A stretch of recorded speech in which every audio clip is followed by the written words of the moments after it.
선택과 섭리. 다른 말로 하면 자유의지와 하나님의 섭리. 좀 모순되는 말 같습니다. 인간의 자유의지와 프리윌이라고 하죠. 하나님의 섭리, providence라고 하는 이 두 가지는 전혀 다른 것처럼 보입니다. 상충되는 것처럼 보입니다. 하나님의 섭리를 따르면 자유의지가 무시되는 것 같이 보여집니다. 결론부터 말한다면 이 둘의 비교는 전제부터 틀렸습니다. 왜냐하면 인간과 하나님, 피조물과 창조주를 동일선상에 놓을 수 없기 때문입니다. 인간의 자유의지와 하나님의 섭리는 비교할 수 있는 레벨이 아닌 거죠. 이렇습니다. 하나님의 섭리 안에 인간의 자유의지가 몇 페이지 들어가는 것뿐이지 그걸 동일선상에 놓고 비교할 수는 없는 일입니다. 여전히 의문이 그래도 남습니다. 모든 것이 하나님의 섭리 가운데 있다면 질병과 슬픔과 고난과 억울한 일들, 이 땅의 모든 악의 문제는 어떻게 설명이 되는가? 모두 다 하나님의 섭리 가운데 있다면 선하신 하나님이 왜 악을 허용하시는가 하는 신정론의 문제가 발생합니다. 섭리라는 단어는 사실 성경에 없습니다. 마치 삼위일체라는 단어가 없는 것과 같이 없지만 오랜 기간 동안에 연구되어 왔습니다. 다음 페이지에 이제 5가지 이론이 나오는데요. 첫 번째 이론은 섭리는 없다. 모든 세상이 우연뿐이다 하는 무신론자들의 주장이 있습니다. 그 두 번째 이론은 섭리와 우연의 믹스다. 우주와 우주의 질서는 그런 일부 하나님의 주권이 있지만 우연과 같이 섞여 있다. 아리스토텔레스의 주장입니다. 세 번째 이론은 절대 주권이다. 하나님의 절대 주권이고 오직 의지의 결과일 뿐이고 우연이란 없다. 굉장히 그럴싸하고 맞는 얘기 같지만 이런 경우에 문제가 생기는 것은 하나님의 계명이나 계율이 필요가 없게 됩니다. 모든 것이 절대 주권하에 있기 때문에 인간이 회개하고 그것을 개정해 나가고 수정해 나가는 것이 필요 없는 일이 되어버리고 말죠. 네 번째 이론은 인간 자유의지를 인정합니다. 그리고 하나님의 지혜, 곧 경건한 사람이 죽는 것이 내세에 상급을 받고 또 선천적인 장애를 가진 것은 우리는 그 이유를 모르지만 아마 그 사람한테는 그게 더 나을 거다 하는 것을 하나님의 지혜라고 다 지혜 안에다가 뭉뚱그려 넣는 것이죠. 인간의 자유의지가 좀 만발하는 그런 느낌이 납니다. 다섯 번째 이론인데요. 행불행은 하나님의 정의, 심판에 따라서 배분된다. 우리는 기도하고 감사할 뿐이다. 사실 이 다섯 번째 이론을 우리는 받아들이고자 합니다. 모든 것은 하나님의 정의에 따라 정의와 심판이 같은 용어입니다. judgment라고 되어 있지만 미슈파트라고 하는 히브리어는 같은 단어입니다. 하나님께서 정의를 따라서 적절하게 배치한다는 것이죠. 좀 더 자세히 들여다보겠습니다. 하나님의 섭리는 그분의 지적 영향력과 연결이 됩니다. 우리 이해를 넘어선 공의이죠. 오직 인간사에 관한 것만 있습니다. 하나님의 섭리는 인간사 말고 개미나 바퀴벌레에 하나님의 섭리가 있는 것이 아니고 오직 인간사에 관해서만 하나님께서 특별하게 섭리를 갖고 계십니다. 그것은 그 하나님의 어떤 지성적인 영향력, 지성이라고 얘기할 수는 없지만 영향력과 직결됩니다. 그것은 우리의 이해를 넘어서는 것이죠. 하나님의 관심은 인간입니다.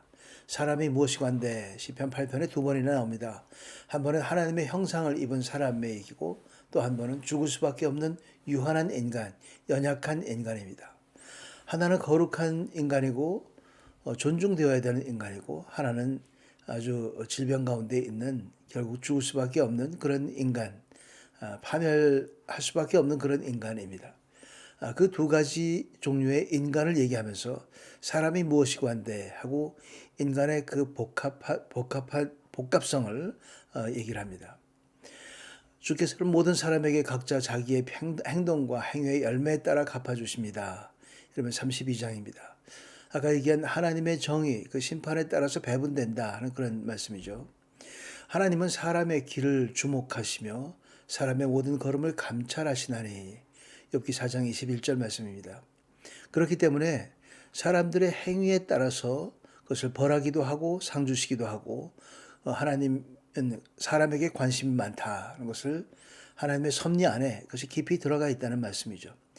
자유의지를 주었지만 하나님께서 그 섭리 가운데서 그 하나님의 정의를 활용하신다는 말씀입니다. 안녕하세요. 최우승리 채널의 최승구 목사입니다. 오늘은 선택과 섭리입니다. 온 땅이 내 앞에 있지 않느냐, 나를 떠나거라. 만약 내가 왼쪽으로 하면 나는 오른쪽으로 가겠고, 내가 오른쪽으로 가면 나는 왼쪽으로 가겠다. 롯이 눈을 들어 요단의 온 들판을 보니 그것은 소알에 이르기까지 사방에 물이 넉넉한 것이 마치 여호와의 동산이나 이집트 땅 같았습니다. 이때는 여호와께서 소돔과 고모라를 멸망시키기 전이었습니다.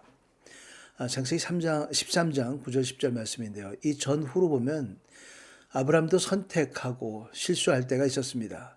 이집트로 가서 하마터면 아내를 뺏길 뻔한 그런 실수를 또 범하게 되었었죠. 그런 선택이 있었지만 하나님은 섭리 가운데서 계속 아브라함을 이끌어 주십니다. 롯도 지금 이 좌우로 아브라함과 헤어지면서 이제 오른쪽으로 가면 왼쪽으로 가고 뭐 이렇게 좌하면 우하고 우하면 좌하리라 하는 유명한 말씀 가운데 결국은 보기 좋은 곳을 선택하죠. 하지만 그 모든 것도 섭리 가운데서 이루어지는 것을 우리는 보게 됩니다. 그래서 오늘 제목을 선택과 섭리라는 제목으로 하나님께서 어떻게 섭리 가운데 움직이시고 인간의 선택은 어떻게 되어야 하는가, 그것은 상충되지는 않는가 하는 것을 돌아보고자 합니다. 롯의 선택은 합리적 경제관 같이 보였습니다. 12지파가 이제 가나안 땅에 들어가기 전에 요단 동편에 2지파 반이 요단 동편을 차지하게 됐죠. 그것도 마찬가지로 경제 문제가 앞섰습니다. 요즘에도 대통령 선거에 뭐 문제는 경제다, 뭐 이런 얘기들이 이제 많이 나오죠. 그것이 경제가 전부 다인가? 우리는 다시 한번 생각해 봐야 합니다. 두 번째는 안목의 정욕이 개입됐었죠. 도시의 매력, 그 멀리 소돔의 매력에 이끌려서 단순하게 소알 땅으로만 간 것이 아니라 그 안에서 점점 더 옮겨서 소돔으로 가게 되었습니다. 그리고 거기서 사고가 나게 되고 소돔의 멸망을 경험하게 됐던 거죠. 아브라함의 선택은 수동적 선택이었습니다. 롯의 선택의 반대쪽을 했으니까. 이 수동적 선택이었던 것은 경제성이 떨어지는 가나안 산지를 얻게 됐습니다. 하지만 이 가나안 산지에서도 경제성 떨어짐에도 불구하고 하나님의 섭리는, 하나님이 축복하겠다는 그 축복은 그런 가운데서도 변함없이 축복이 있었습니다.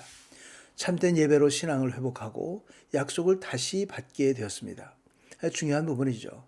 하나님과 온전한 관계, 신앙을 회복하는 것이 가장 중요한 일입니다. 가장 중요한 것은 하나님과의 관계입니다.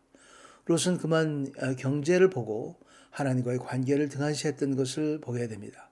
하지만 아브라함은 그것에 상관없이 어떤 경제적인 이익이나 뭐 이런 것에 상관없이 좌하면 우하고 우하면 좌하리라 하는 그것은 초월한 그런 모습으로 하나님과 다시 신앙을 회복하고 이제 하나님의 사람으로서 약속을 다시 받게 되는 것이죠. 섭리신앙을 오늘 중심으로 보겠습니다. 섭리신앙의 몇 가지 좋은 중요한 부분들이 있는데요. 첫 번째는 하나님의 주권은 자연히 이루어진다 하는 사실입니다. 이 배경 그림에도 God is sovereign, 하나님이 주권자시다. 그리고 God is 하나님이 좋으시다. 그리고 그 사이에 you, 우리가 있는 것이죠.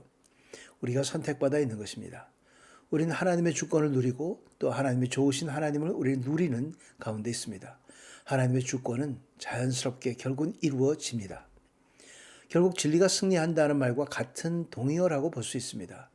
세상을 하나님께서 지으셨으니 당연히 하나님께서 그 주권을 행사하시고 그 하나님의 진리가 결국 승리할 수밖에 없겠죠. 만물이 주에게서 나오고 주로 말미암고 주에게로 돌아감이라. 그에게 영광이 세세히 있을지어다.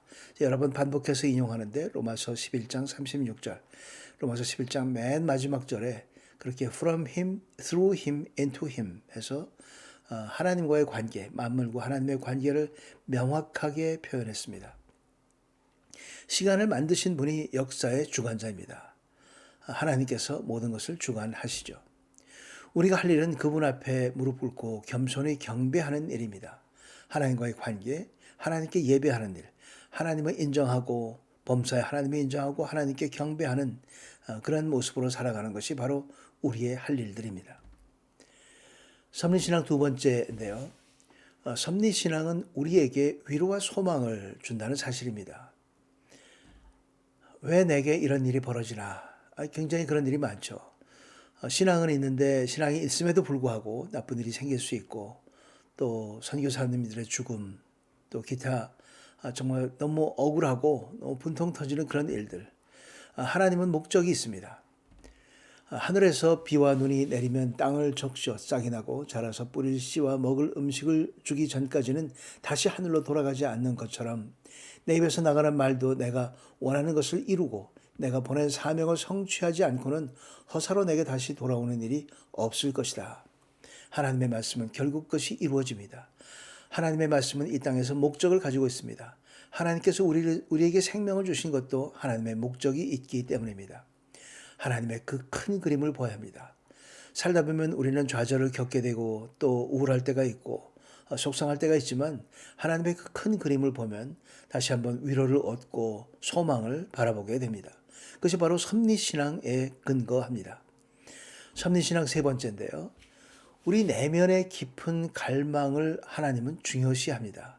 또 무슨 말인가? 섭리는 자유의지의 반대 아닙니다. 하나님은 우리 개인의 자유의지를 중요하게 여깁니다. 그 자유의지를 활용하기를 원하시는 거죠. 꿈과 희망, 그것이 우리 자유의지로부터 나옵니다. 그리고 그 꿈과 희망을 하나님의 영광 위에 사용하십니다. 내 인생을 중요하게 여기시는 분이 누구인가를 우리가 생각해 볼 필요가 있습니다. 우리가 인생이 덧없다, 나는 왜 사는가, 나는 무엇을 어떤 존재인가 하는 것을 생각해 볼 때가 아마 있습니다. 그럴 때 우리는 중요하게 생각해야 될 부분이 바로 내 인생을 중요하게 여기는 분이 누구인지를 우리는 꼭 기억해야 합니다. 세상은 나를 잊어도 하나님은 나를 잊어버리지 않으십니다. 하나님은 나를 만드시고 나를 기억하시고 나를 사랑하시고 나를 위해서 그렇게 모든 것을 바치신 분이 바로 하나님 우리의 아버지십니다.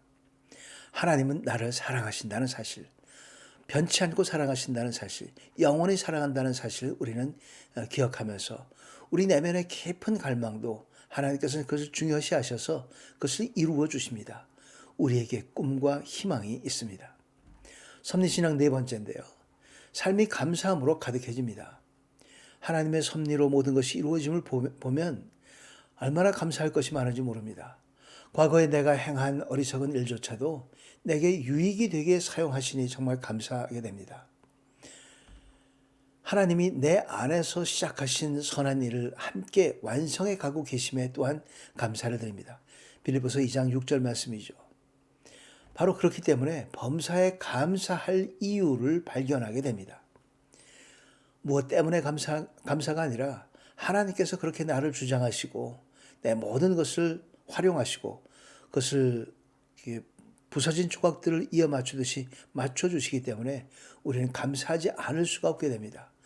모든 것이 하나님의 섭리시나 하나님께서 섭리하시기 때문에 간섭하시고 만드시기 때문에 그렇습니다. 삶이 감사함으로 가득해지는 겁니다. 내가 잘못 기회를 날려버려도 날 위해서 일하십니다.